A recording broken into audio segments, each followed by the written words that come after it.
For thousands of years, humanity has searched every horizon for the answers to its endless suffering. We built empires, carved temples into mountains, crossed oceans, and filled libraries with sacred words. Yet despite all our progress, one question refuses to disappear. Why does the human soul still feel incomplete? The greatest tragedy may not be that we have lost our way, but that we have forgotten who we truly are. The ancient initiates whispered a dangerous possibility. They believed humanity had not been born powerless at all. They taught that every person entered this world carrying an extraordinary force, a hidden power of consciousness capable of transforming perception, reshaping destiny, and awakening a reality far greater than the senses reveal. But they also believed this knowledge could not be handed to the careless. It was concealed inside symbols, myths, sacred texts, and mystery schools, waiting for those prepared to seek it. Tonight, we journey through the oldest streams of wisdom ever preserved, from the Hermetic masters who declared that the universe is mental to the Egyptian priests who treated consciousness as the key to immortality. From the sages of the Upanishads who called the visible world an illusion to the Stoic philosophers who taught that perception shapes experience, and the Taoist masters who discovered an invisible current flowing through all existence. Although separated by continents and centuries, they arrived at a remarkably similar conclusion. They were all pointing toward the same forgotten truth, because the greatest discoveries are rarely about learning something new. They are about remembering what has always been there. Chapter 1. The Divine Spark Hidden Within. The ancient sages believed that every human being carried something far greater than personality, status, or reputation. The Corpus Hermeticum, one of the foundational collections of Hermetic wisdom, speaks repeatedly of the divine mind, not as a distant force to be worshipped from afar, but as a living intelligence reflected within every conscious being. According to this vision, human awareness is not separate from the greater order of existence. It participates in it, much as a single flame shares the nature of the fire from which it was lit. This idea was astonishing in the ancient world, and it remains unsettling today. Most people are taught to search endlessly outside themselves for certainty, approval, and fulfillment. We measure our worth through titles, possessions, achievements, and the opinions of strangers. Yet the Hermetic initiates insisted that these were only passing reflections upon the surface of life. Beneath them rested a deeper identity that could neither be increased by praise nor diminished by failure. An old Egyptian story tells of a prince who, after surviving a violent uprising, fled the palace disguised as a common laborer. For many years he forgot who he truly was. He worked in the fields, believing himself poor, insignificant, and powerless. Then one day an elderly messenger found him carrying water beneath the scorching sun. The messenger did not hand him riches or a crown. Instead, he simply placed an ancient seal in his hands, the symbol of his forgotten lineage. Nothing around the prince changed in that moment. The fields remained the same. The sun still burned overhead. His clothing was still worn and dusty. Yet everything had changed because he finally remembered who he was. The Hermetic teachers used stories like this to illustrate a profound truth. Transformation begins not with acquiring something new, but with remembering something forgotten. They believed humanity's greatest poverty was not a lack of resources, but a loss of self-recognition. Many people spend their lives searching for what they already carry, much like a traveler wandering the world in search of a treasure buried beneath his own home. This inward journey demanded courage because it required confronting illusions carefully built over years of habit. The initiates understood that people wear many masks. One mask seeks admiration. Another fears rejection. A third clings desperately to control.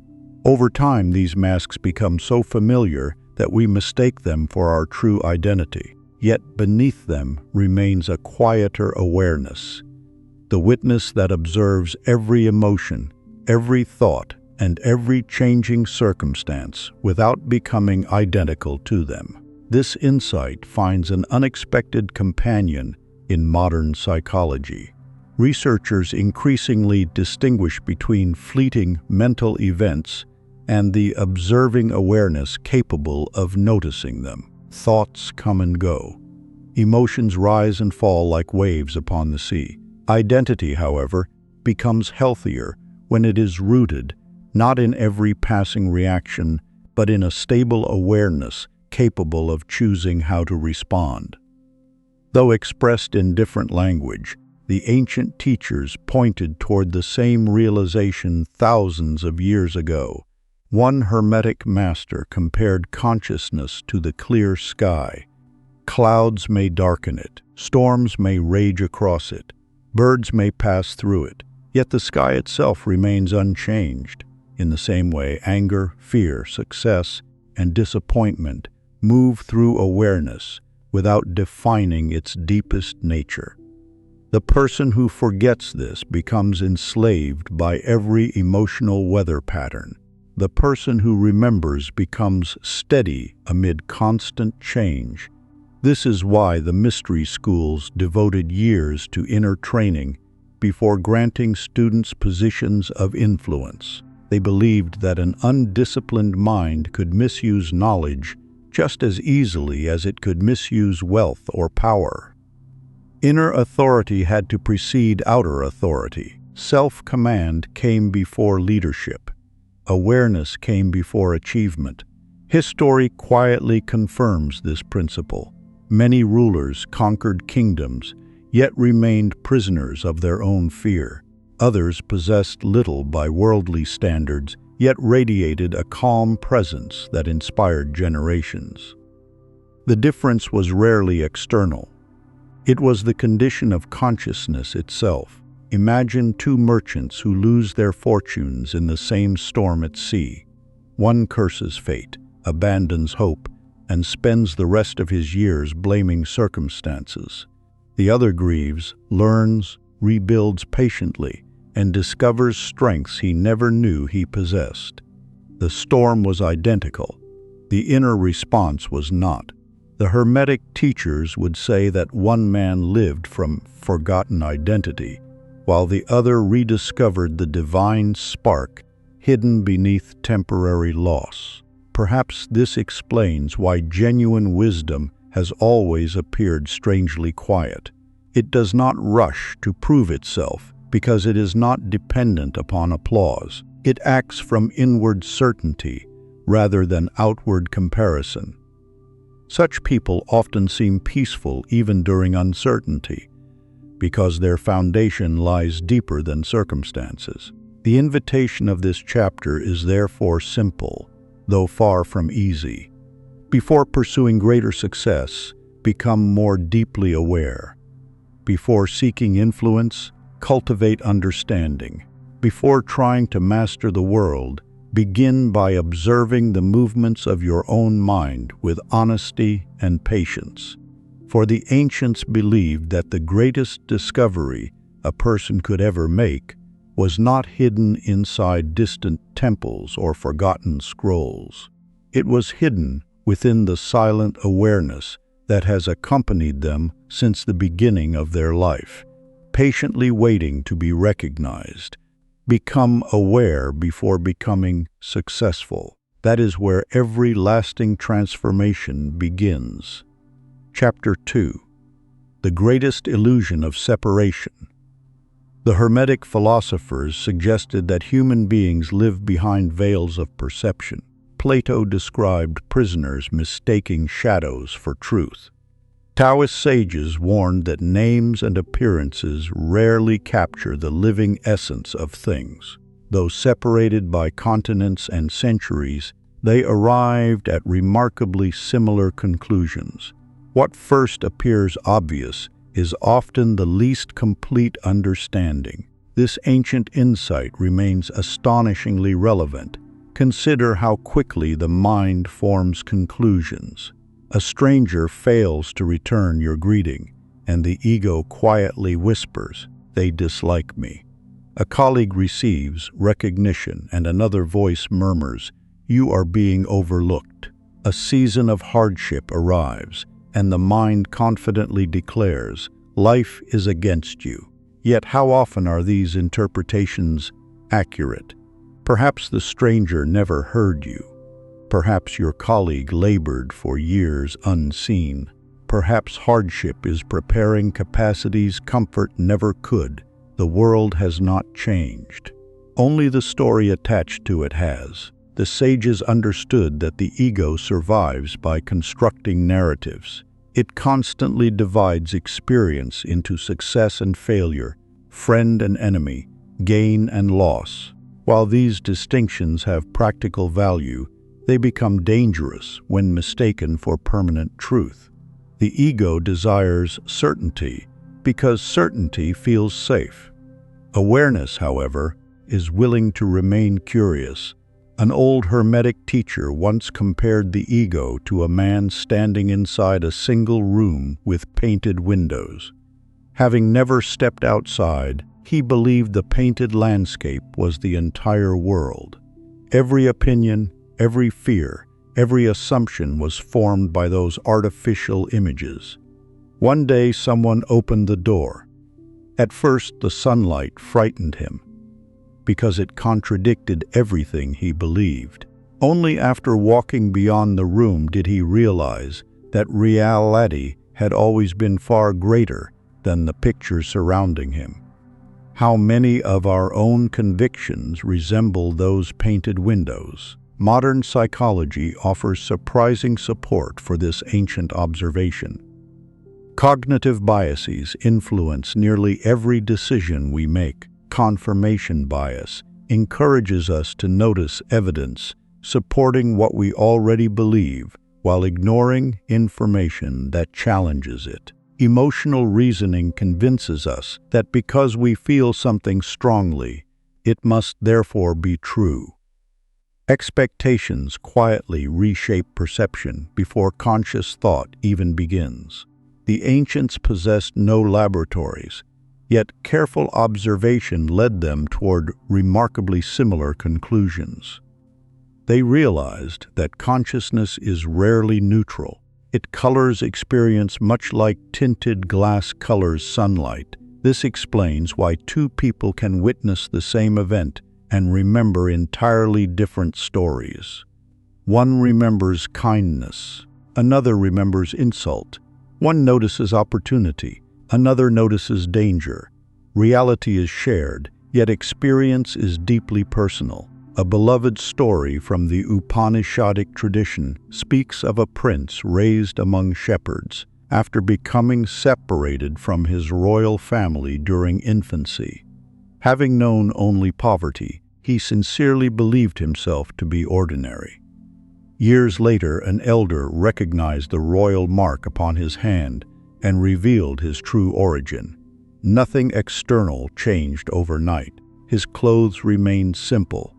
His surroundings remained unchanged. Yet his understanding transformed completely. He no longer lived as someone pretending to be insignificant. The ego had mistaken circumstance for identity. The deeper awareness remembered something timeless. Perhaps this is why genuine wisdom rarely begins with acquiring more information. It begins by seeing through false identification. We are not every fear that passes through the mind. We are not every success or failure recorded by memory. We are not every opinion spoken by others. These are experiences moving through awareness, not the awareness itself. The Upanishadic teachers encouraged seekers to observe thoughts rather than immediately obey them. In that simple act, a remarkable freedom begins to emerge. The observer awakens, the illusion weakens. Imagine watching clouds drift across the sky. No one mistakes the clouds for the sky itself because they know the sky remains even after every cloud disappears. Likewise, thoughts, emotions, and identities arise and pass away while awareness quietly remains. This realization is not an invitation to withdraw from life. Quite the opposite. It allows a person to engage life without becoming imprisoned by every changing circumstance. When criticism comes, awareness listens without collapsing. When praise arrives, awareness receives it without becoming dependent upon it.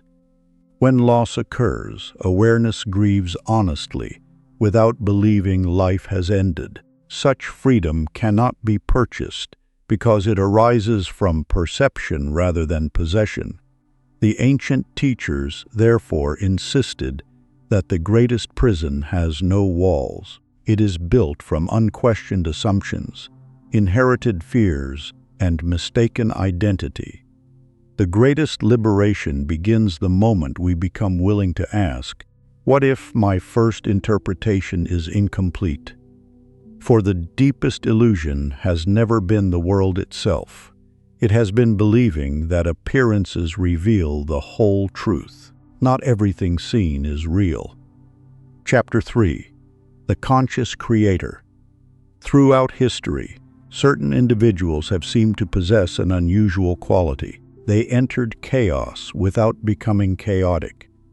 They encountered hardship without surrendering to despair. They inspired others not because they controlled circumstances, but because they carried an uncommon steadiness wherever they went. Ancient teachers believed these people shared one remarkable understanding. They knew that while no one governs every event, everyone participates in shaping the quality of their response. This was considered one of the greatest secrets of conscious living. A forgotten Hermetic legend tells of two apprentices who approached a revered master asking to learn the hidden laws that governed destiny, believing they would receive secret symbols or mystical formulas. They were surprised when the master assigned each of them the same simple task: spend 1 year tending identical gardens. Both gardens faced the same weather. The same drought struck them. The same insects threatened the crops. At year's end, the first apprentice returned bitter. "The weather ruined everything," he complained. "Nothing was in my control." The second returned carrying baskets overflowing with fruit. "How?" asked the master. "I could not command the rain," the apprentice replied, "but I could improve the soil. I could remove weeds before sunrise. I could water carefully during dry weeks. I could learn from every failed season instead of cursing it." The master nodded. "You have learned the difference between reacting to life and participating in it. This distinction lies at the heart of conscious creation. 2. Often people imagine creation as something mystical, reserved for extraordinary individuals. The ancients viewed it differently. Every conversation creates trust or distance. Every habit creates strength or weakness. Every repeated thought strengthens one pathway while allowing another to fade. We are constantly participating in the unfolding of our lives, whether intentionally or unconsciously. Stoic philosophers expressed this beautifully. They taught that external events often lie beyond our command, yet judgment, intention, and response remain astonishingly free. Marcus Aurelius repeatedly reminded himself that circumstances do not disturb us nearly as much as our interpretations of them. Centuries later, Psychology would echo this observation. Researchers discovered that between stimulus and response exists a brief but powerful space, a moment in which awareness can interrupt automatic reactions. Emotional regulation, resilience, and thoughtful decision-making all depend upon enlarging this invisible space. The ancients had already been training it for generations. Meditation, contemplation, silence, disciplined speech, and careful self-observation were not escapes from life. They were exercises strengthening conscious choice. An old Taoist story illustrates this perfectly. A farmer's horse ran away. His neighbors declared, "What terrible misfortune!" The farmer simply answered, "Perhaps." Days later, the horse returned, bringing several wild horses with it. "What wonderful fortune!" "Perhaps," the farmer replied. His son attempted to ride one of the wild horses, fell, and broke his leg. "What terrible luck!" "Perhaps." Soon afterward, soldiers arrived, conscripting every healthy young man into a devastating war. Because of his injury, the farmer's son remained behind. The story never reveals whether any event was ultimately fortunate or unfortunate. Instead, it teaches the extraordinary wisdom of withholding immediate judgment. Consciousness becomes free when it no longer rushes to label every experience before understanding its deeper purpose. This is conscious participation. Instead of asking, "Why is this happening to me?" the wiser question becomes, "Who am I becoming through this?" That subtle shift transforms hardship into instruction, failure into refinement, delay into preparation. Responsibility quietly replaces victimhood. Notice that responsibility is not blame. The ancient philosophers never claimed individuals caused every circumstance they encountered. Storms arrive, illness appears, loss visits every family eventually. Conscious participation does not deny these realities. It simply refuses to surrender the freedom of response. History repeatedly honors such people, leaders who remained compassionate amid conflict, teachers who transformed suffering into wisdom, builders who continued laying one stone each day despite years without visible progress. Their greatness was rarely found in easier circumstances. It was found in deliberate responses. Imagine two sculptors working with the same cracked block of marble. One throws it aside, convinced it is ruined. The other studies the fracture until he discovers that it naturally outlines the folds of a robe he had planned to carve. What seemed like damage becomes part of the masterpiece. Life often offers similar stones. Consciousness determines whether they become obstacles or foundations. The mystery schools believed this was the true meaning of creation.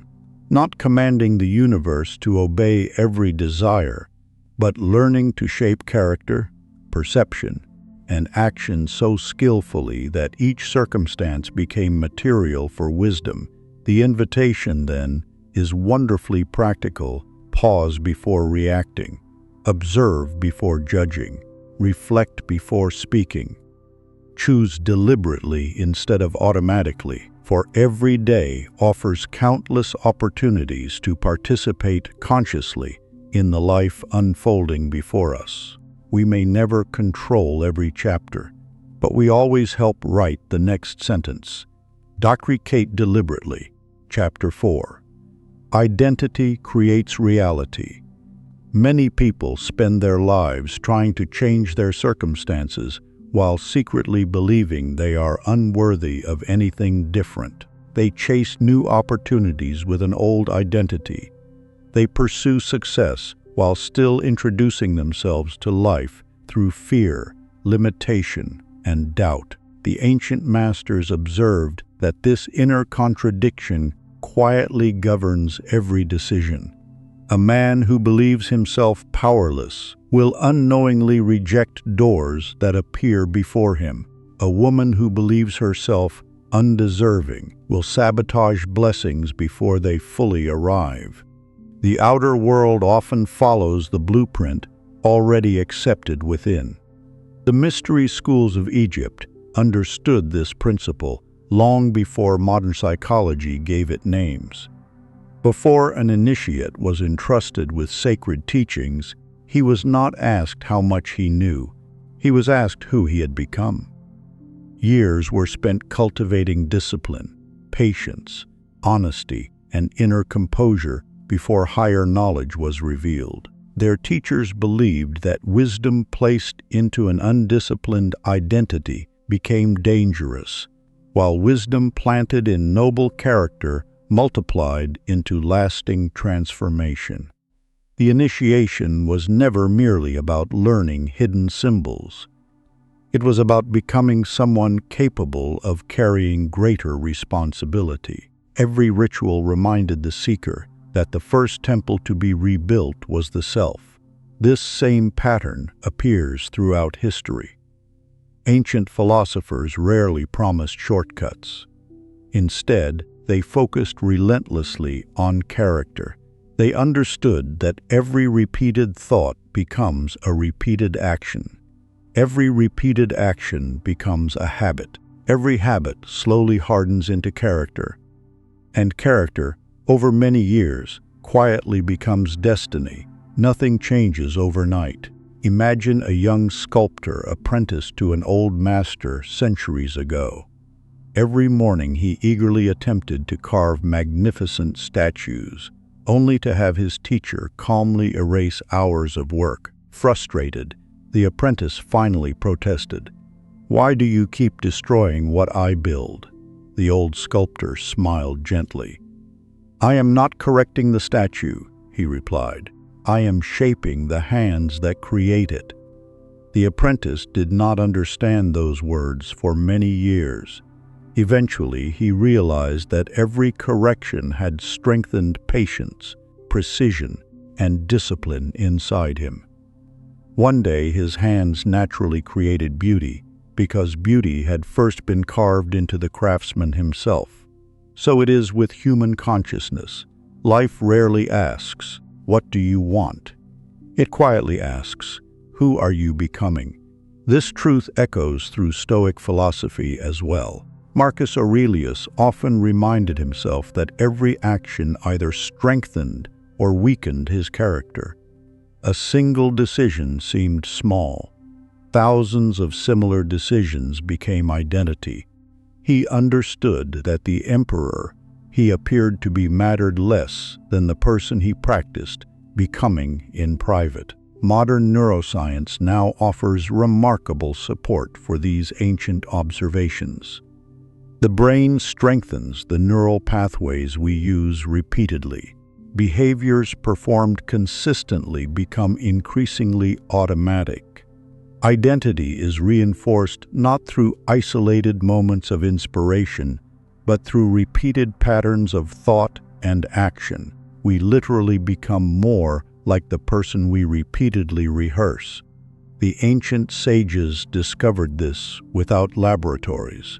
They simply observed life carefully. Notice how two people facing identical opportunities often respond completely differently. One immediately searches for possibilities. The other notices only obstacles. One speaks with quiet confidence. The other apologizes before even beginning. The difference is rarely intelligence alone. More often, it is identity silently directing perception. The philosopher becomes curious. The victim becomes defensive. The servant becomes generous. The fearful becomes suspicious. Identity quietly filters. Reality before reality reaches conscious awareness. That is why ancient initiations rarely began with changing the world. They began with changing the seeker. This principle also explains why temporary motivation so often fades. Excitement can change behavior for a day, Identity changes behavior for a lifetime. If a person believes they are disciplined, they naturally protect their routines. If they believe they are compassionate, kindness becomes spontaneous. If they believe they are a lifelong learner, challenges become invitations instead of threats.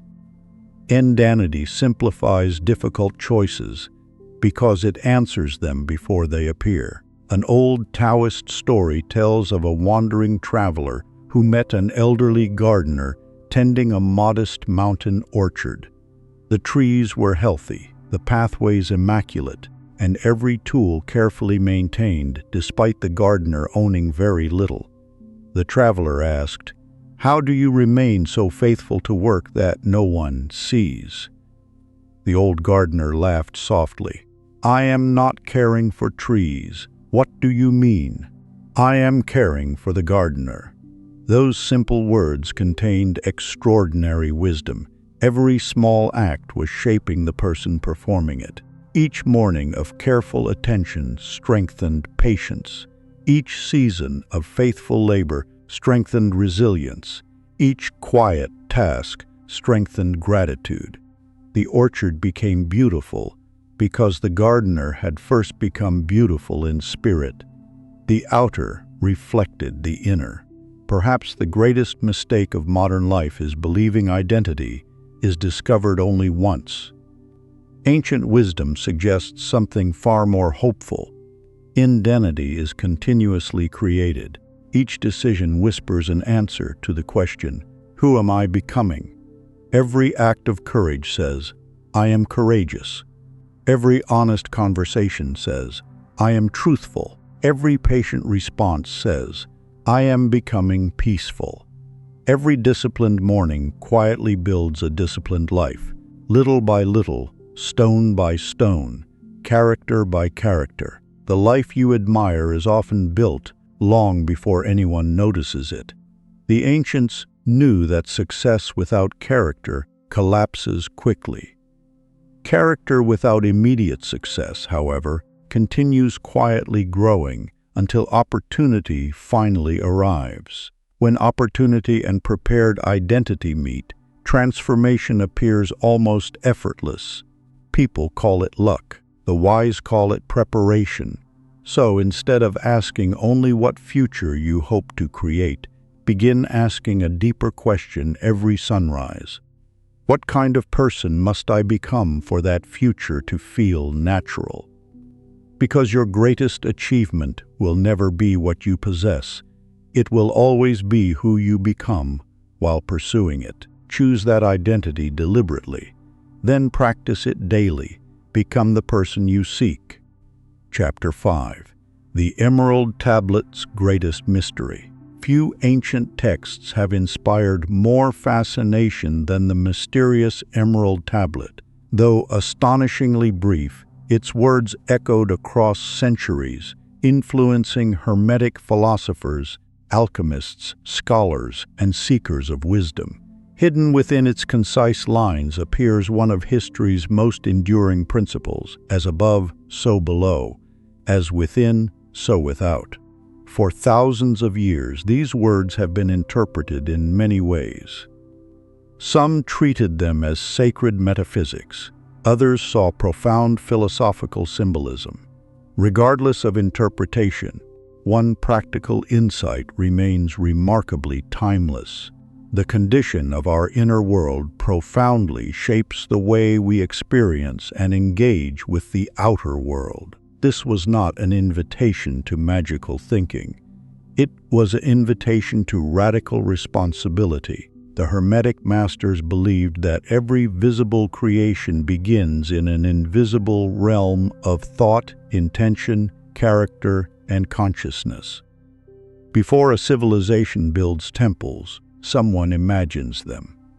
Before a kingdom falls into chaos, disorder usually begins within hearts and minds, long before appearing in streets and palaces. Invisible causes often precede visible effects.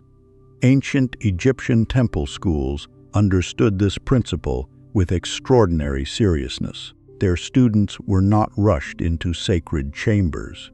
Years, even decades, could pass before an initiate crossed certain thresholds. Modern readers often assume this was merely to protect secret knowledge. The deeper reason was far more profound. The initiate himself had to become worthy of what he sought to understand. One ancient story tells of a young seeker who arrived at a temple, convinced he was ready to receive the highest mysteries. He possessed a brilliant memory, exceptional intelligence, and endless curiosity. Surely, he thought, wisdom was simply information waiting to be acquired. The high priest welcomed him kindly, but gave him an unexpected assignment. Return tomorrow before sunrise. The young man arrived. Instead of receiving instruction, he was handed a broom. For months, he swept stone corridors. He polished bronze vessels. He carried water from distant wells. He arranged scrolls with meticulous care. Days became seasons. Seasons became years. Growing impatient, he finally approached the high priest. "I came seeking sacred wisdom," he protested. "Why do you keep giving me ordinary work?" The old teacher looked into his eyes and replied, "You still believe wisdom enters through the ears." The young man stood silently. The teacher continued, "Wisdom enters through the character." Only then did the initiate begin understanding the lesson hidden inside every ordinary task. Each repetitive action trained attention. Each humble duty dissolved pride. Each quiet responsibility strengthened discipline. Without realizing it, he had been mastering the only temple that truly mattered, his own mind. Only after years of inner refinement was he invited into the sacred chamber. Nothing magical occurred there. No dazzling miracle appeared. Instead, he discovered an astonishing truth. The chamber reflected exactly what he had become. The emerald tablet's famous phrase suddenly became alive. As within, so without. The sacred chamber revealed no hidden universe separate from himself. It revealed that the greatest mysteries had always begun inside the observer. Modern psychology quietly supports this ancient intuition. Our expectations shape perception. Our beliefs influence attention. Emotional states affect judgment, relationships, and decision-making. Two people can walk through the same city, experience the same conversation, or face the same challenge, yet interpret everything differently because their inner landscapes differ. The world often acts like a mirror rather than merely a window. A fearful mind notices threats first. A grateful mind notices opportunities. A resentful heart remembers insults. A peaceful heart remembers kindness. The circumstances may be identical, but consciousness changes the experience. This is why Stoic philosophers insisted that events themselves disturb us less than our judgments about them. Taoist sages taught that inner harmony allows us to move with life's changing currents instead of exhausting ourselves fighting them. Hermetic thinkers expressed the same truth through the language of correspondence. Different traditions, one timeless observation. Champion begins within. Consider a master builder preparing to construct a magnificent temple. Long before the first stone is laid, every measurement exists in careful plans. Every arch, pillar, and chamber has already taken shape in the architect's imagination. If the blueprint is flawed, no amount of expensive stone can produce lasting beauty. The same is true of a human life. Your thoughts become your emotional architecture. Your emotions influence your choices. Your choices become habits. Your habits shape your character. Your character gradually constructs your destiny. The invisible always leads the visible. This understanding also transforms how we approach difficulty. Instead of asking only, "How can I change my circumstances?" the wiser question becomes, "What inner quality is this moment inviting me to develop?" Patience, courage, humility, discipline, compassion. Every challenge becomes an apprenticeship. Every obstacle becomes a craftsman shaping the soul. The Hermetic masters believed that when the inner order changes, the outer life often begins reorganizing in surprising ways, not through supernatural shortcuts, but because clearer perception, steadier emotions, wiser decisions, and stronger character naturally produce different outcomes over time.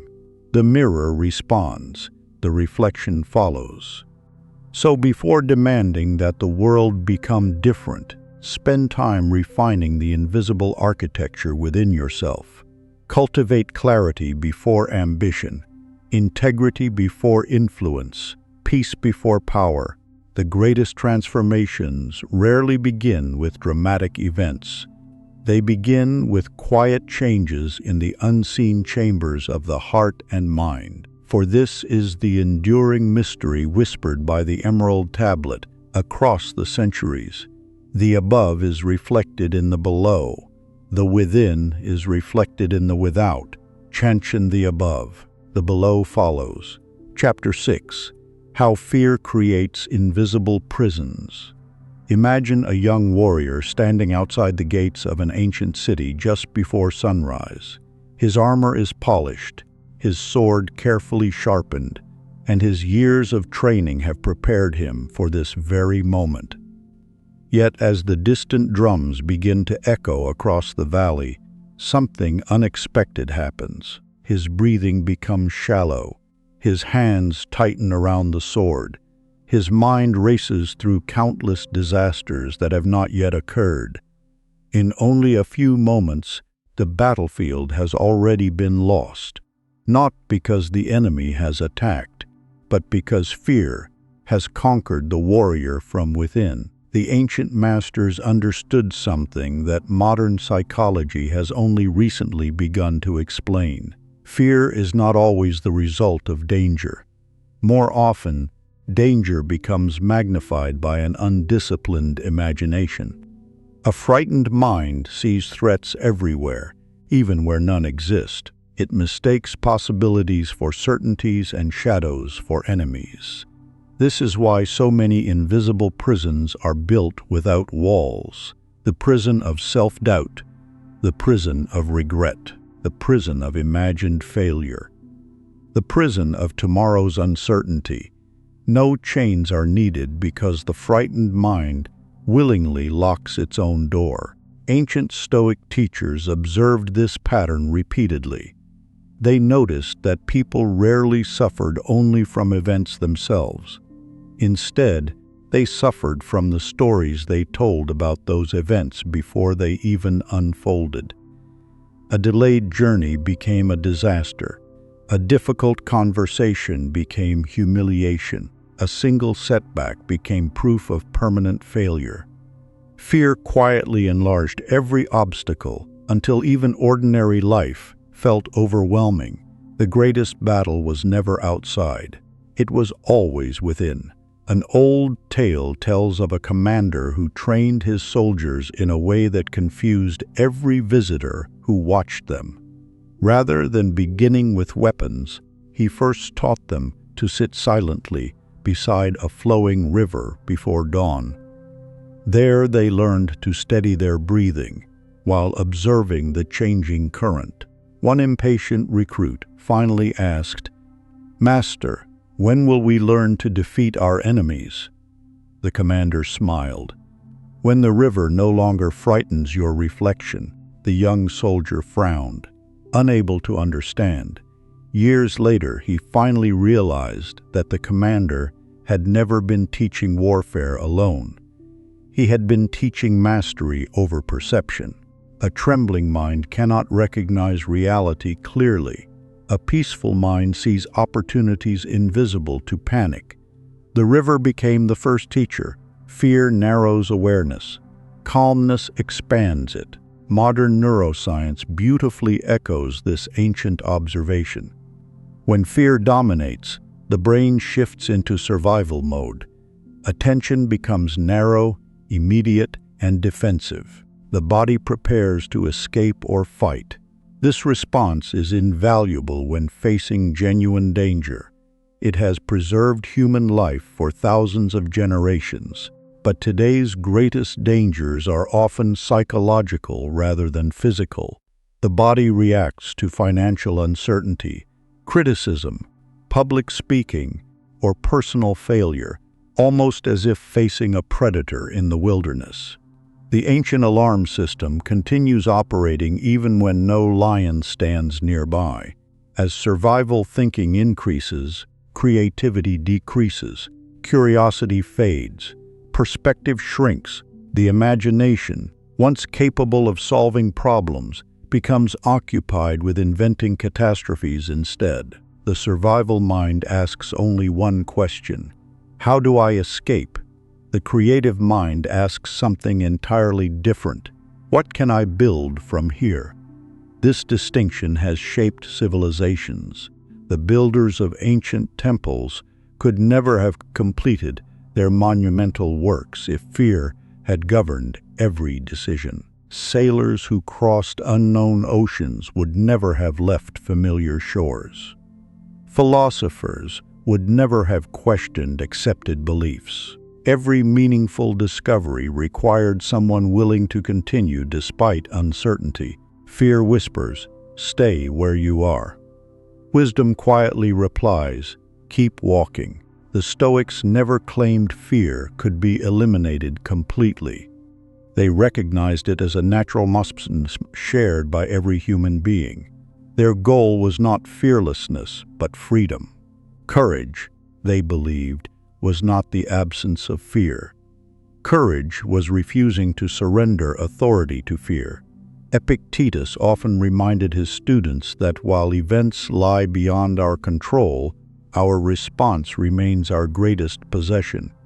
Between every challenge and every reaction exists a small space where wisdom may still enter. That space changes everything. Imagine a traveler crossing a vast desert centuries ago. As evening approached, strange shapes appeared in the fading light. Certain they were hostile figures waiting to attack, he hid behind rocks throughout the night, terrified and exhausted.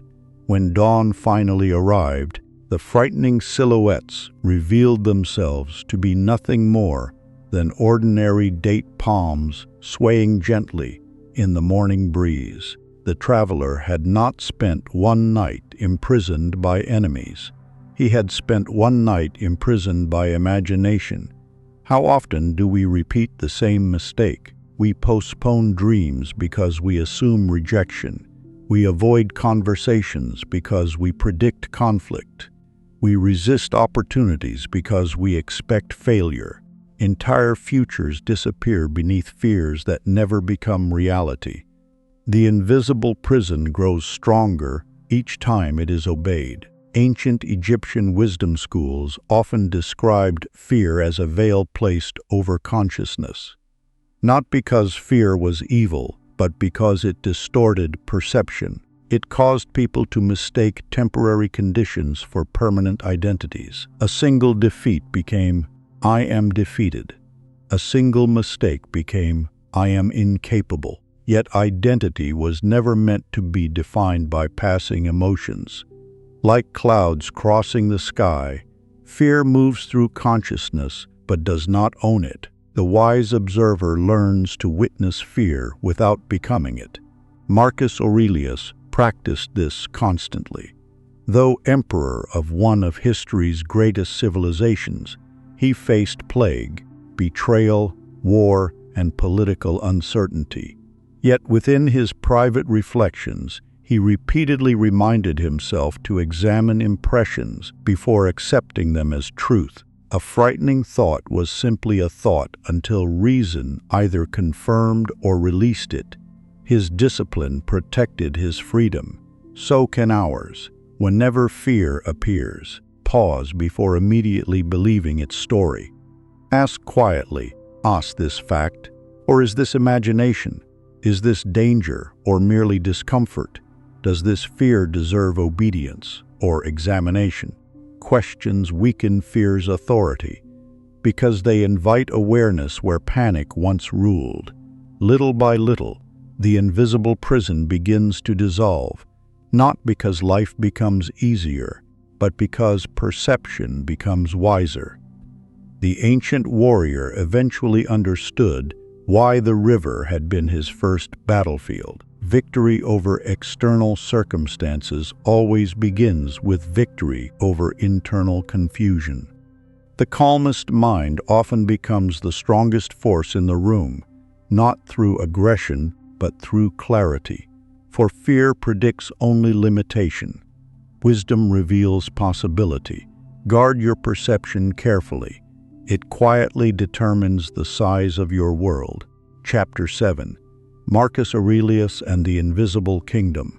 Among all the rulers who have sat upon thrones, few left behind words as quietly powerful as Marcus Aurelius. Surrounded by armies, political intrigue, disease, and uncertainty, he governed one of the largest empires in history. Yet when he wrote privately in what would later become Meditations, he spoke remarkably little about conquering nations. Instead, he wrote about conquering himself. To Marcus Aurelius, the greatest kingdom was invisible. It existed within the human mind. Many imagine an emperor possessing unlimited freedom, but Marcus understood something deeper. A person may command vast territories and still remain enslaved by anger, fear, pride, or resentment. Another may own almost nothing, and yet possess complete sovereignty over their thoughts. True freedom begins inside. This became one of the central pillars of Stoic philosophy. One evening, according to an old tradition, Marcus walked alone through the palace gardens after hearing troubling news from the frontiers of the empire. Advisors expected panic. Generals demanded immediate decisions. Rumors spread faster than facts. Instead of reacting instantly, Marcus remained silent for a long time. Finally, one young officer asked, "Does this news not disturb you?" The emperor answered with unusual calm, "The news has arrived, yes, but the suffering has not." The officer looked puzzled. Marcus continued, "The event belongs to the world. My judgment belongs to me." Those simple words reveal the heart of Stoic mastery. Events are neutral. Interpretation creates pain. This does not mean suffering is imaginary, or that genuine hardship should be ignored. Illness, grief, injustice, and loss are undeniably real. The Stoics never denied reality. Rather, they recognized that the mind often adds unnecessary suffering by arguing endlessly with what has already occurred. A single criticism becomes humiliation because pride interprets it that way. A delay becomes catastrophe because impatience demands immediate results. A mistake becomes lifelong failure because identity clings to perfection. The event is one thing, the interpretation is another. Modern cognitive psychology arrives at a remarkably similar conclusion. Researchers have found that our beliefs and interpretation significantly influence emotional responses. Two individuals may experience the same circumstance while arriving at entirely different emotional outcomes because each assigns different meaning to the event. The ancient philosophers discovered this through observation long before scientific terminology existed. Perception quietly shapes experience. Marcus Aurelius trained himself to interrupt automatic interpretation. Whenever adversity appeared, he deliberately asked whether he was seeing the event itself or merely his opinion about it. That question preserved his inner kingdom. Consider another story often told among Stoic teachers.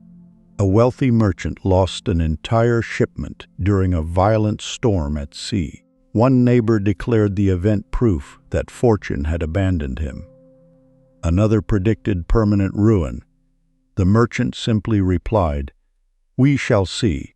Months later, the storm unexpectedly redirected surviving cargo to a distant port where demand had doubled. The merchant recovered more than he originally expected. The neighbors had suffered twice, first from imagination, then from being wrong. The merchant suffered only the event itself. He refused to add unnecessary interpretation. The Stoics believed this discipline required daily practice. Every impression entering the mind deserved examination before acceptance. Just because a thought appeared did not make it true. I will fail. Is that certain? No one respects me. Can I know that? Everything is ruined, or has something simply changed? Questions restore sovereignty. Unchecked assumptions surrender it. Marcus often described the mind as a fortress that no external force could enter without permission. Armies could threaten cities. Illness could weaken the body. Time could erase monuments. Yet the inner citadel remained unconquered unless its owner willingly abandoned it. That image remains deeply relevant today. Modern life bombards us with opinions, comparisons, headlines, criticism, and endless distractions. Every hour invites emotional reaction. Without inner discipline, consciousness becomes occupied by voices that never truly belonged there. The invisible kingdom becomes overcrowded. Ancient wisdom suggests becoming a careful guardian of that kingdom. Not every opinion deserves entry. Not every fear deserves belief. Not every insult deserves residence. Choose your inner citizens wisely. There is also profound humility hidden inside Marcus Aurelius' writings. He continually reminded himself that every human being shares the same nature, the same mortality, and many of the same struggles. Compassion became easier because he no longer imagined himself separate from others. Even those who opposed him remained fellow travelers in life's brief journey. This softened judgment without weakening character. Strength became quieter. Authority became gentler. Wisdom became steadier. Such mastery cannot be achieved through occasional inspiration alone. It grows through ordinary moments. The pause before reacting, the willingness to reconsider assumptions, the habit of observing thoughts without immediately obeying them. These small victories gradually build an inner kingdom that no circumstance can easily overthrow. Perhaps this explains why Marcus Aurelius continues speaking across nearly 2,000 years. His empire eventually faded. Its borders changed, its monuments weathered, but the kingdom he built within himself remains remarkably alive through his words. Its gates are still open to every sincere seeker. Its laws remain simple. Guard your attention. Examine your judgments. Raster your reactions. Live according to reason rather than impulse, because the greatest throne you will ever occupy is not found in any palace. It is the quiet authority you hold over your own mind. Chapter 8. The Mirror Principle. The ancients often taught that life behaves less like a battlefield and more like a mirror. This did not mean that every hardship is self-created or that suffering is deserved. Storms arrive without invitation. Illness visits the wise and the foolish alike. Injustice exists, and misfortune sometimes falls upon the innocent. Ancient philosophy never denied these realities. Instead, the deeper teaching was subtler. Life constantly reveals our inner condition through the way we respond to what happens around us. The mirror is not the event. The mirror is the reaction. Two people may experience the same criticism. One immediately becomes defensive, angry, and wounded. The other pauses, considers whether any truth exists within the words, learns what is useful, and peacefully lets the rest disappear. The criticism remained identical. The reflection revealed two different inner worlds. The Stoic philosophers understood this remarkably well. Epictetus repeatedly reminded his students that events themselves rarely disturb us. Rather, it is the meaning we assign to those events that shapes our emotional experience. A person's character determines whether adversity becomes a prison or a teacher. The mirror never lies. It simply reflects. Imagine an old blacksmith working quietly in a mountain village centuries ago. Every apprentice who wished to learn the craft had to complete one unusual task before touching the forge. The master would hand them a rough piece of iron and ask them to polish it every evening until they could clearly see their own face. Many complained, "This has nothing to do with making swords." The old blacksmith would smile, "It has everything to do with it."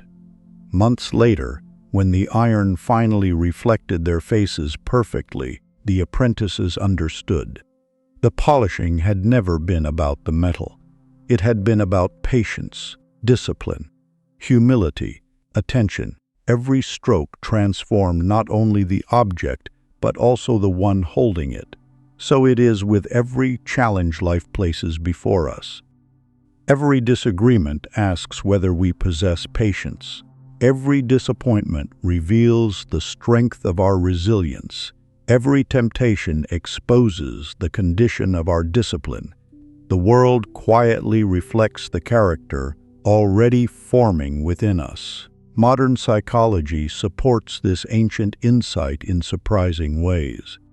Our minds constantly filter reality through established beliefs, emotional habits, and unconscious expectations.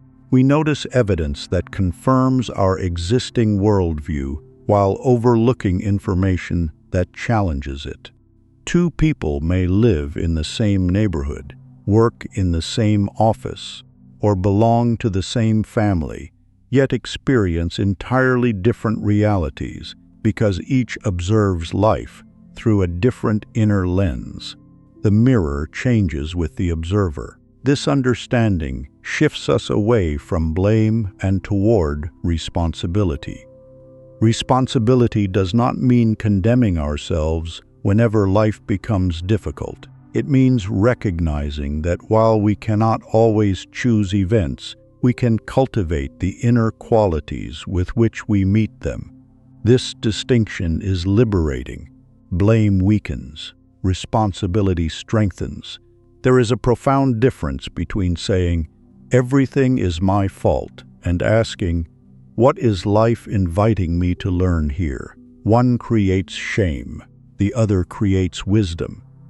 Ancient teachers consistently encouraged self-examination rather than self-condemnation. Socrates believed that the unexamined life gradually drifts into confusion because habits go unnoticed and assumptions remain unquestioned. Marcus Aurelius ended many evenings reviewing his own actions, not to punish himself, but to refine his character little by little. Growth begins with honest observation, not harsh judgment. Consider a gardener tending 2 orchards. One year, insects destroy part of the harvest. The inexperienced gardener curses fate, blames the weather, and abandons his work in frustration. The experienced gardener studies the trees carefully. He asks different questions. Were the roots healthy? Was the soil neglected? Could pruning have been better? He does not deny the storm, but neither does he surrender responsibility for what can still be improved. His orchard flourishes again because he treated difficulty as instruction rather than accusation. The same principle governs human consciousness. Every relationship becomes a mirror. Every setback becomes a lesson.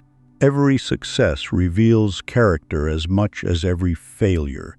When life repeatedly presents similar struggles, it may be inviting us to examine something deeper than circumstances alone. Perhaps impatience continues attracting unnecessary conflict. Perhaps pride keeps interrupting meaningful conversations. Perhaps fear quietly disguises itself as caution until opportunity disappears. The mirror patiently waits. It reflects whatever stands before it. A simple practice used by many ancient seekers was to end each day with 3 quiet questions. What disturbed me today? Why did it disturb me? What quality can I strengthen tomorrow? These questions slowly polish the mirror of awareness. They reveal hidden patterns before those patterns become permanent habits. Over time, the seeker begins changing not because life becomes easier, but because the observer becomes wiser. The traveler in the ancient temple eventually realized that the greatest pilgrimage is not measured by miles walked across deserts or mountains. It is measured by the willingness to see oneself honestly. For the clearest mirror in existence is consciousness itself. Look into it often, because reality reflects character. Chapter 9. The Art of Inner Silence. Across civilizations separated by oceans and centuries, wise men and women discovered a remarkable truth. Genuine insight rarely arrives during moments of noise, hurry, or emotional turbulence. It appears most naturally when consciousness becomes quiet enough to receive it. Silence is not emptiness. It is preparation. The sages of India sought it beneath forest trees. Taoist hermits found it in mountain caves. Stoic philosophers practiced it through inward reflection. Desert mystics embraced it beneath endless skies. Though their traditions differed, they all returned to one enduring discovery. The deepest answers speak softly. Modern life often mistakes constant activity for meaningful progress. Every spare moment becomes filled with conversation, music, notifications, entertainment, or endless mental rehearsal. The mind grows so accustomed to stimulation that silence begins feeling uncomfortable. Many people fear being alone with their own thoughts because those thoughts have been patiently waiting beneath the noise. Yet, ancient teachers saw silence differently. They viewed it as a sacred mirror. Within stillness, hidden motives become visible. Unresolved grief quietly rises. Forgotten gratitude returns. Creative ideas emerge without force. Wisdom has room to breathe. Imagine an old calligrapher in imperial China preparing to write a single sentence intended for the emperor. Before touching brush to paper, he spent nearly an hour sitting motionless before a blank sheet. A curious apprentice finally whispered, "Master, why do you wait so long?" The old artist answered without opening his eyes, "I am waiting until my hand no longer interrupts my heart." Only then did he begin writing. Every stroke carried unusual grace because it emerged from inner stillness rather than restless impulse. The greatest works often begin with silence. Marcus Aurelius understood this deeply, despite living amid endless political demands. Although surrounded by soldiers, advisors, petitions, and conflict, he repeatedly withdrew into what he called the inner citadel, a place of mental quiet untouched by external chaos. He reminded himself that nowhere could a person find greater peace than within a well-governed mind. This invisible refuge remained available regardless of circumstances. Noise belongs to the world. Stillness belongs to consciousness. Modern neuroscience, offers fascinating support for this ancient practice. During periods of quiet reflection, the brain activates networks associated with self-awareness, memory integration, creativity, and long-term perspective. When external stimulation decreases, the mind often begins organizing experiences into deeper understanding. Insight requires space. Ancient wisdom already knew this. Consider a hunter tracking deer through dense forests centuries ago. He understood that loud footsteps frightened away every animal long before it appeared. Only when he slowed his breathing, softened his movements, and became almost silent did the hidden life of the forest gradually reveal itself. The soul behaves much the same way. Rush through life, and wisdom remains hidden, becomes still, and subtle truths quietly emerge. This does not require retreating permanently to monasteries or mountains. The sacred practice of silence can exist within ordinary life. 5 minutes before dawn, a quiet walk beneath evening skies, a cup of tea without distraction, a notebook opened before sleep, a few slow breaths before responding during conflict. These seemingly insignificant moments slowly retrain consciousness. Instead of reacting automatically, we begin responding deliberately. Instead of being carried away by every passing emotion, we become its observer. The difference transforms relationships, decisions, and even identity itself. Silence also teaches humility. In conversation, we often listen only long enough to prepare our next response. In stillness, however, there is no argument to win, no impression to maintain, no performance to sustain. Only awareness remains. The ancient monks believed silence gradually reveals 3 hidden treasures. First, it reveals ourselves. Second, it reveals others with greater compassion. Finally, it reveals life itself with unexpected clarity. Perhaps that is why the oldest monk never hurried to answer questions. He knew that wisdom discovered personally remains far more powerful than wisdom merely borrowed from another. The lake reflects only when still, so does the mind. Begin with only a few quiet minutes each day. Leave behind the constant stream of voices, opinions, and distractions. Sit without needing to fix anything. Simply observe. Let thoughts come and go like clouds crossing an open sky. Little by little, something remarkable happens. The noise begins to fade. Awareness deepens. Peace quietly returns. And from that silence, the next step often reveals itself without force. Practice intentional silence, for the loudest truths are rarely spoken aloud. Chapter 10. The Discipline of Inner Order. Walk into 2 different homes before dawn, and without a single word being spoken, you can often sense 2 entirely different states of mind. In one home, every object seems to have found its proper place. The morning begins quietly, each task flowing naturally into the next. In the other, forgotten responsibilities pile upon crowded tables. Unfinished work competes for attention, and every movement feels hurried before the day has truly begun. The difference is not merely decoration. It is a reflection of order.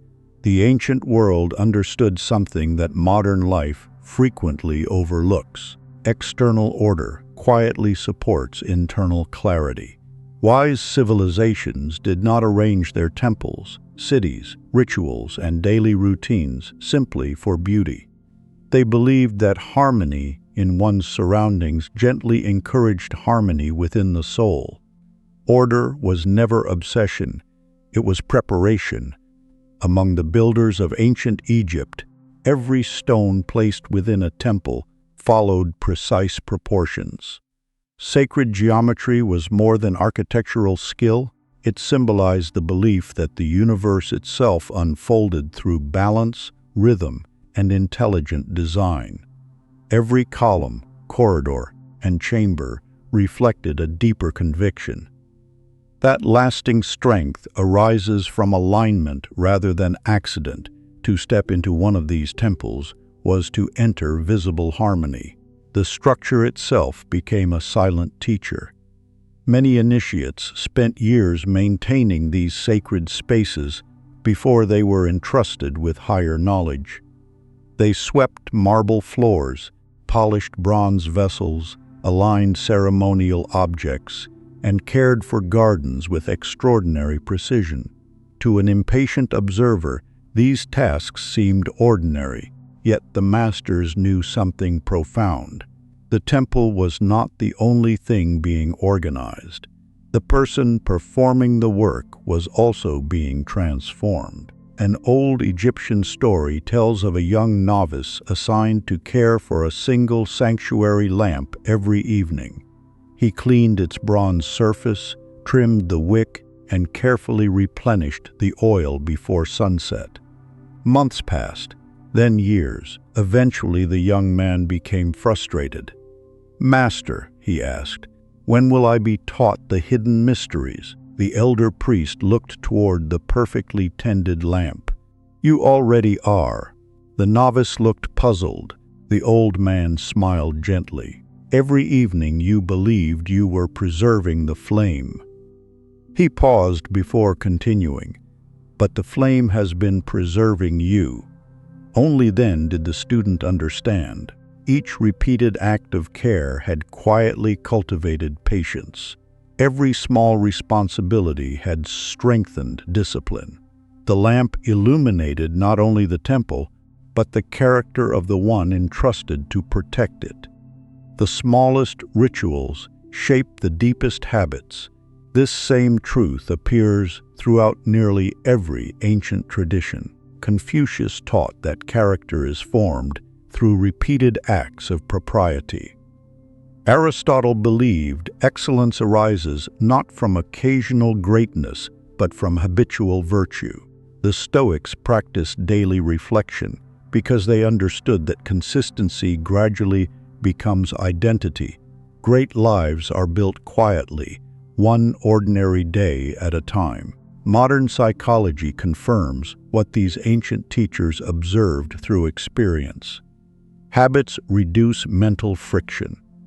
Ordered environments decrease unnecessary cognitive load, allowing the brain to devote greater attention to meaningful work rather than constant decision-making. Small routines preserve energy that would otherwise be wasted on avoidable disorder. Chaos consumes attention. Order releases it.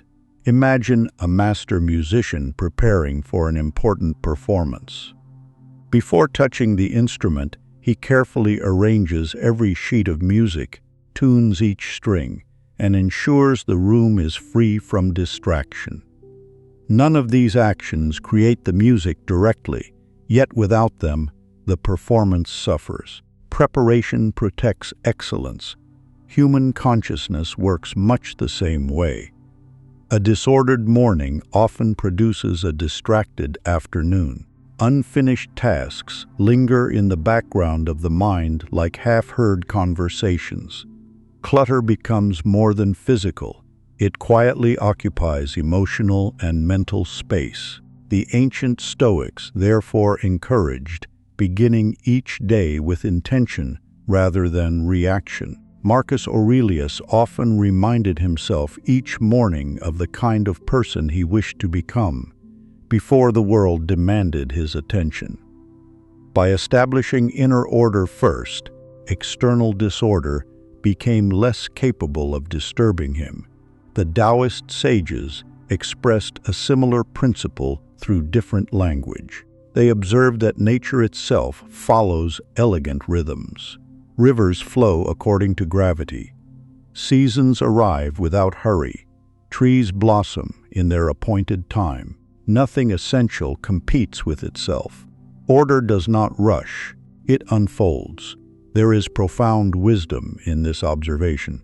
Much of modern exhaustion arises not from meaningful work, but from fragmented attention. We begin many things and finish few. We react before reflecting. We fill every moment with urgency until peace itself feels unfamiliar. Ancient wisdom offers another way. Simplify, complete what is before you. Honor ordinary responsibilities. Allow rhythm to replace chaos. This is not merely productivity, it is spiritual architecture. Consider an old gardener who cared for the grounds surrounding a mountain monastery. Visitors often praise the beauty of the flowers and towering cedar trees, assuming the gardener possessed unusual talent. One traveler finally asked, "What is your secret?" The old man smiled. "I pulled today's weeds today. Nothing more, no extraordinary technique, no hidden formula, simply faithful attention before small problems became overwhelming ones." The same principle governs the inner life. Resentment is easier to release while it is still small. Fear is easier to examine before it grows into panic. Neglected habits become stubborn patterns. Small disciplines quietly prevent large crises. Each evening offers another opportunity to restore order, not only by organizing our surroundings, but by arranging our thoughts. Many ancient seekers ended the day by asking simple questions.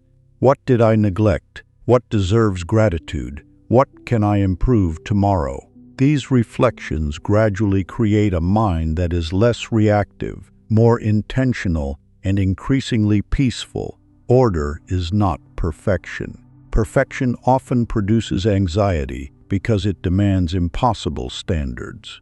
Order, by contrast, simply means placing each thing in its rightful place. Work has its place. Rest has its place. Silence has its place. Relationships have their place. Privation has its place. When these rhythms become honored rather than neglected, life acquires an unexpected lightness.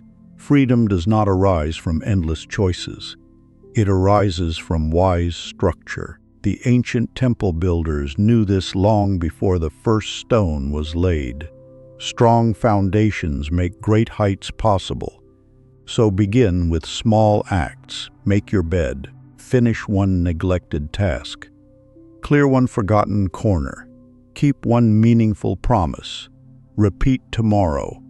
Little by little, these ordinary disciplines become extraordinary strength. For every ordered room quietly trains an ordered mind.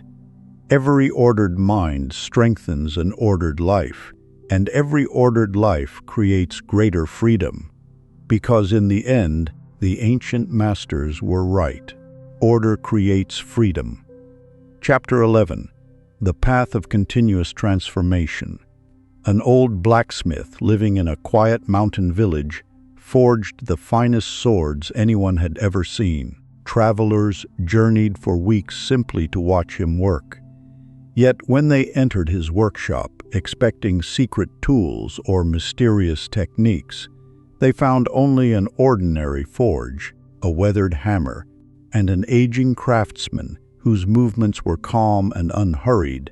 One young apprentice finally asked, "Master, how does cold iron become something so strong?" The old blacksmith placed a glowing blade back into the fire. "It never becomes strong by remaining comfortable." Again and again the metal entered the flames. Again and again it was struck. Again and again it was cooled. Each cycle appeared harsh, yet every cycle removed weakness hidden deep within. The apprentice watched silently.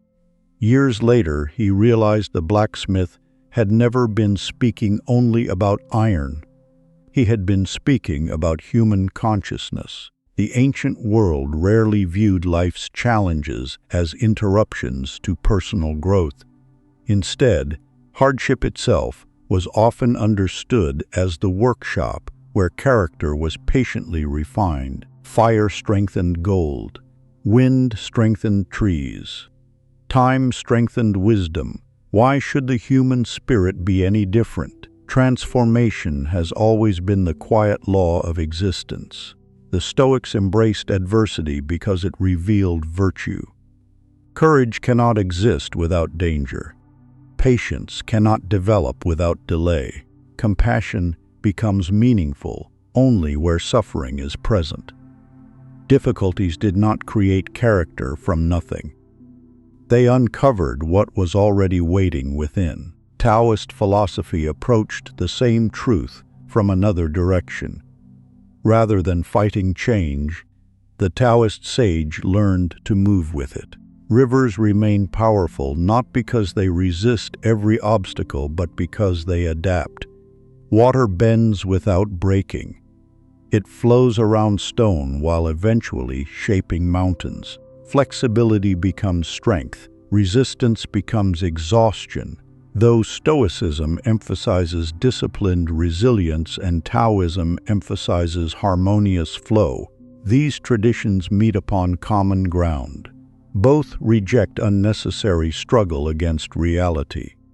Both teach that wisdom lies not in controlling every circumstance, but in transforming the self that encounters those circumstances. Different paths, one destination. Imagine two ancient travelers crossing the same mountain pass during winter. A violent snowstorm suddenly blocks the road. The first traveler curses the mountain. He wastes precious energy demanding that reality become different. Hours pass. Nothing changes except his growing frustration. The second traveler studies the landscape quietly. Seeing that the main path is impossible, she notices an older trail winding gently through nearby trees. It requires greater patience, but eventually reaches the same destination. The mountain remained unchanged. Only the traveler changed. That difference determined everything. How often do we repeat the mistake of the first traveler? We resist aging instead of embracing wisdom. We resist uncertainty instead of cultivating courage. We resist change instead of discovering hidden opportunities within it. Every season of life asks something different from us. Childhood asks wonder. Youth asks courage. Adulthood asks responsibility. Later years ask perspective. To cling desperately to one season while rejecting the next creates unnecessary suffering. Nature never argues with its own cycles. Neither should we. Modern neuroscience offers a remarkable parallel to these ancient insights.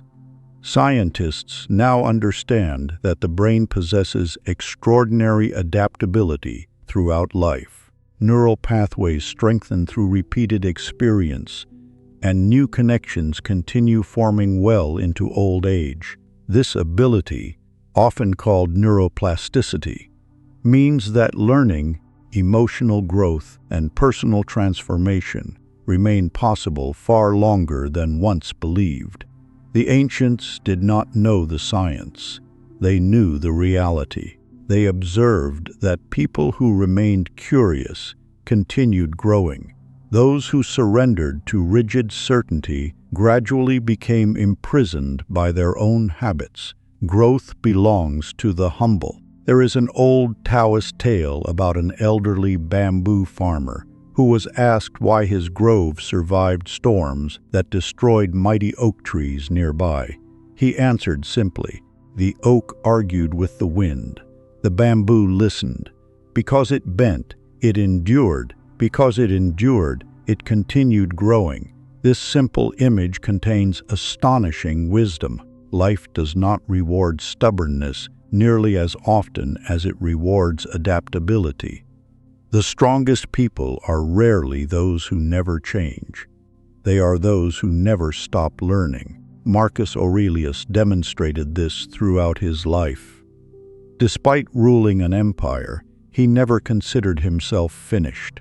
His private journal reveals a man continually correcting his own judgments, refining his thoughts, and challenging his assumptions. Authority did not end his education, it deepened it. The greatest teachers remain students. This mindset transforms every difficulty into instruction. A painful conversation becomes an opportunity to strengthen patience. Failure becomes a teacher of humility. Success becomes a reminder to remain grateful rather than proud. Nothing is wasted. Everything shapes us. Ancient initiates often compared spiritual development to climbing a sacred mountain. Each level offered a wider view than the last, yet reaching one summit simply revealed another waiting beyond it.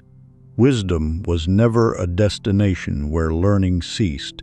It was a lifelong ascent. Perhaps this is the greatest secret shared by both Stoicism and Taoism. Peace does not come from arriving. It comes from walking well. The path itself becomes the reward. So when challenges appear, resist the temptation to ask only, "Why is this happening to me?" Instead ask, "What is this shaping within me?" That single question transforms adversity into apprenticeship. Every season becomes meaningful. Every setback becomes preparation.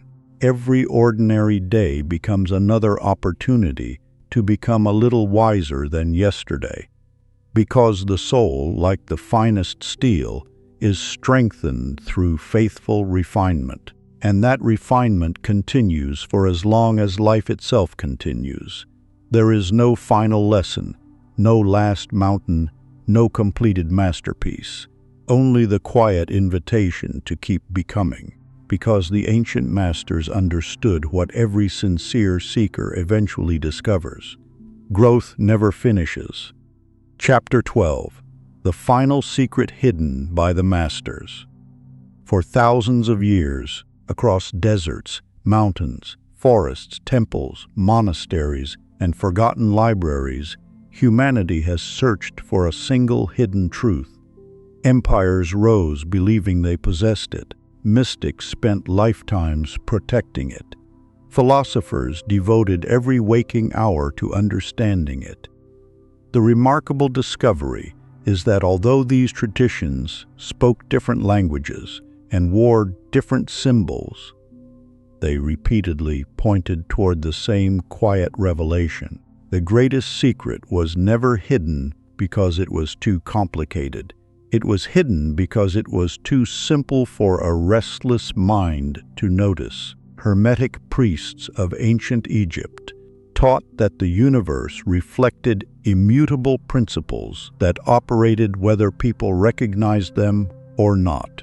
Taoist sages wandered among rivers and mountains, observing that life flourished whenever force gave way to harmony. Stoic philosophers instructed emperors and slaves alike that freedom begins where self-mastery begins. The seers of the Upanishads spoke of a consciousness deeper than personality, deeper than memory, deeper even than thought itself. Each tradition seemed unique, yet beneath the surface flowed the same underground river. The names differed, the destination did not. Imagine an old traveler arriving at 5 distant cities over the course of many years. In one city, he met a Hermetic teacher who spoke of the divine mind. In another, a Taoist sage who described the effortless movement of water. In another, a Stoic elder who insisted that peace depended upon governing one's own judgments. Farther east, a Vedic teacher spoke of awakening from illusion to discover the self beyond the self. Finally, an Egyptian initiate explained that every temple was only a symbol of the temple hidden within the human heart. The traveler expected 5 different answers.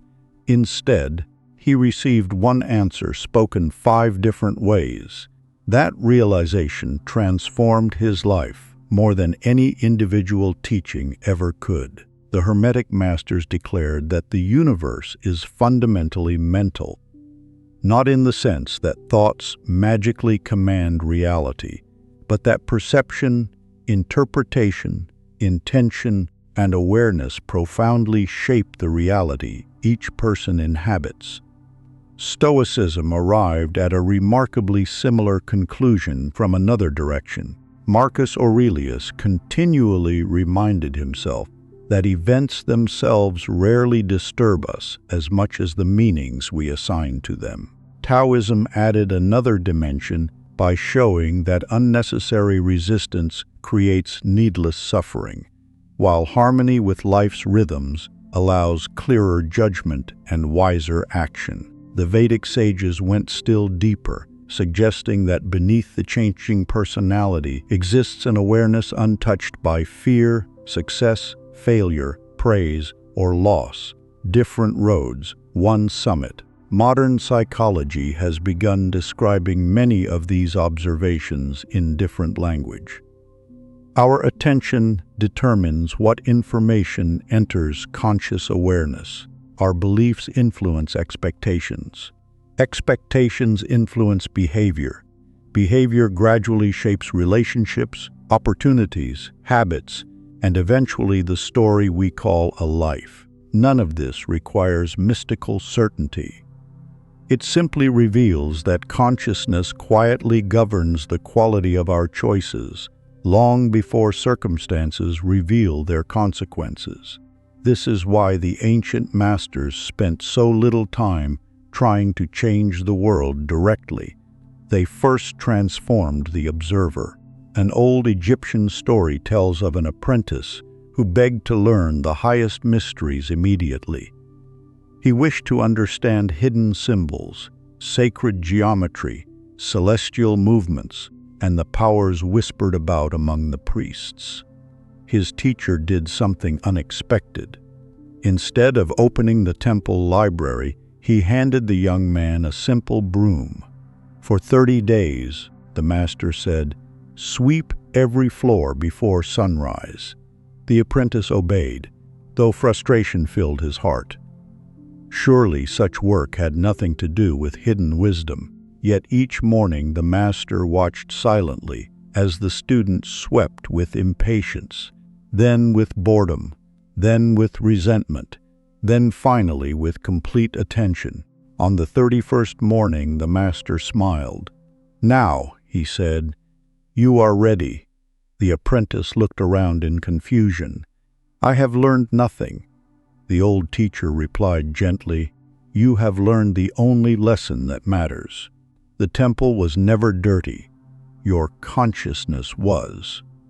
Everything else became possible after that. The masters understood something modern life often forgets.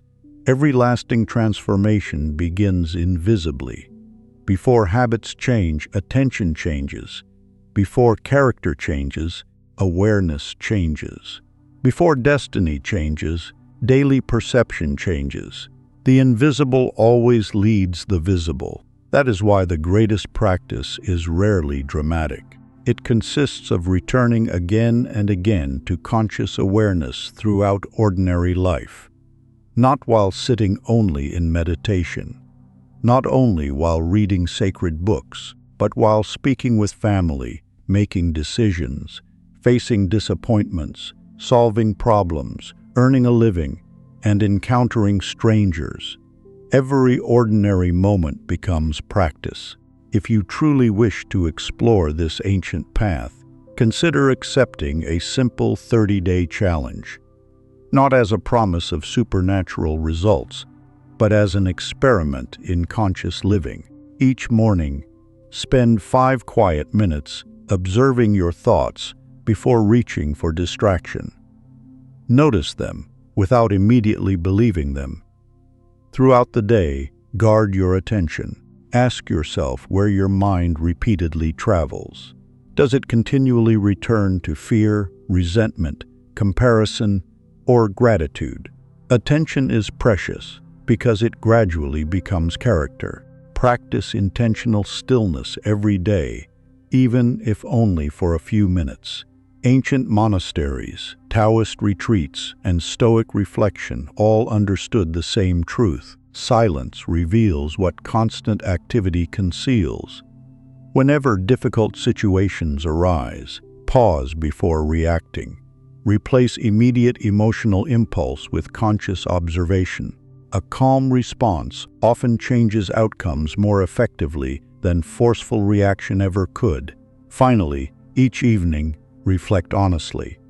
Ask 3 simple questions. What strengthened my character today? What weakened it?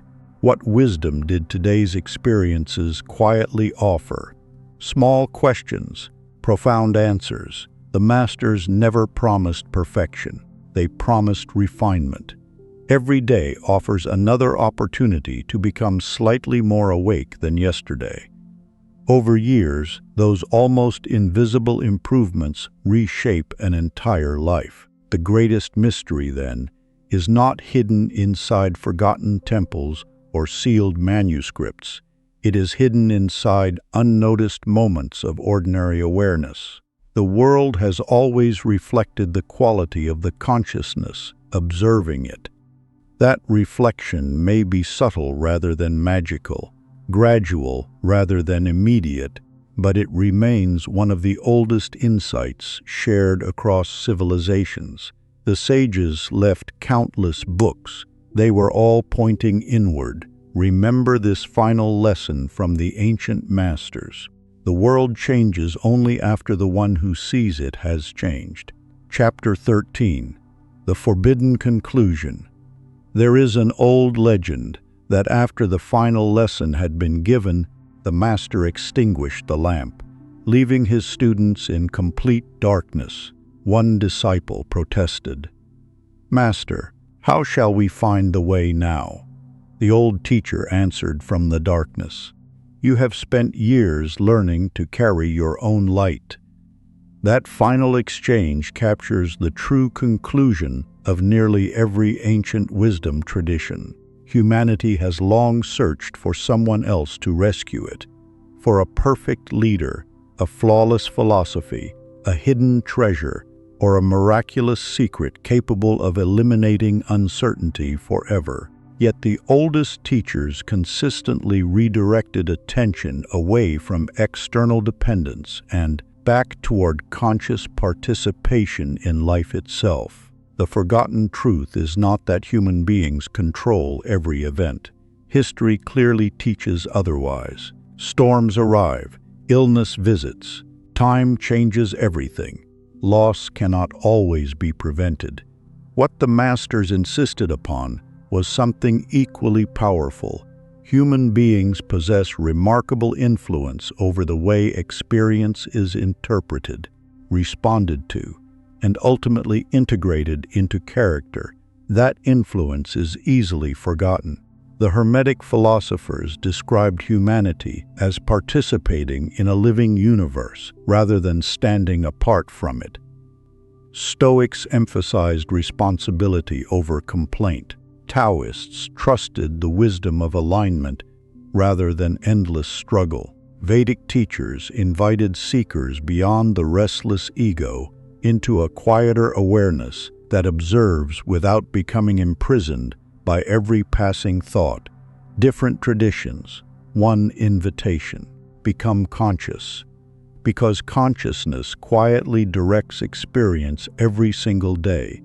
It determines where attention rests.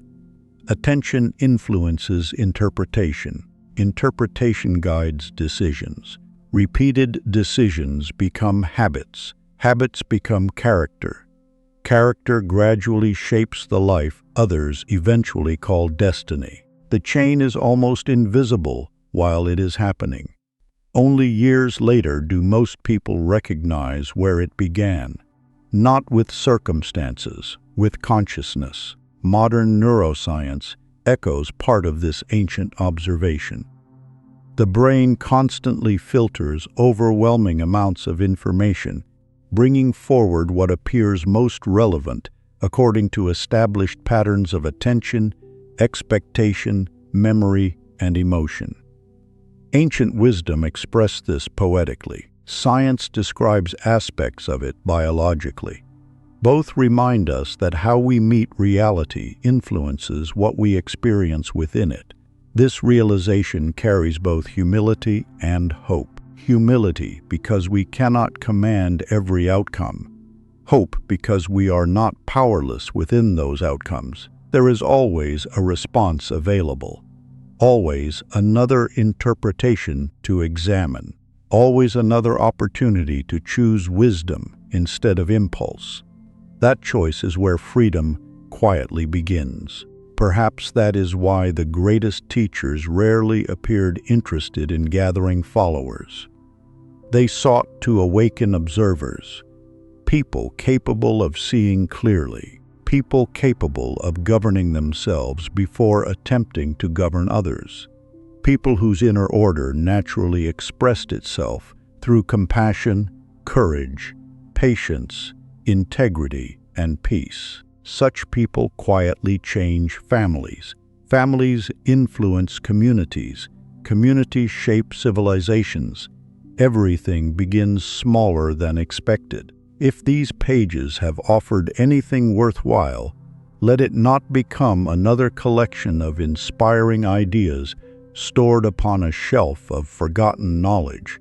Ancient wisdom was never intended merely to be admired.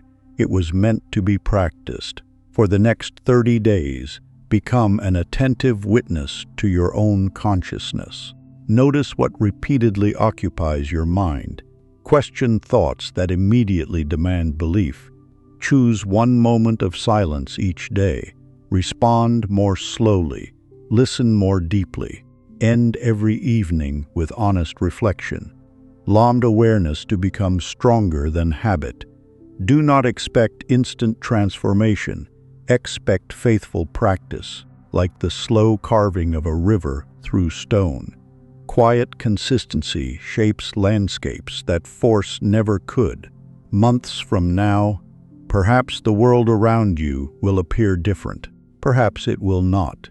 But one thing is almost certain: you will not be seeing it with the same eyes. And sometimes, that changes everything. Leave this journey with one final sentence, worthy of carrying into every ordinary day, every difficult season, and every unexpected opportunity. What controls your consciousness controls your reality, not because the universe obeys every passing thought, but because consciousness guides perception. Perception shapes choices, and choices, repeated over time, become the life you ultimately live. The ancient masters understood this. Now the practice belongs to you.